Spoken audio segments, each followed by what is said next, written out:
All right, this is a quick, easy way to set up either an OR gate or an AND gate. So as you can see here, these would be in parallel and these two would be in series. I have it so you can do either one, but I'm going to show you in series first, which is an AND. So this is X and this is Y.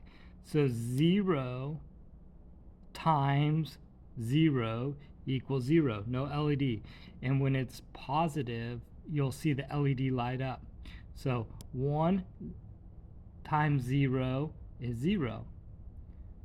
0 times 1 is 0.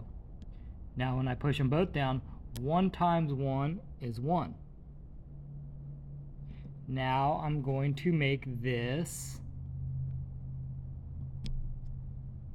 an OR gate.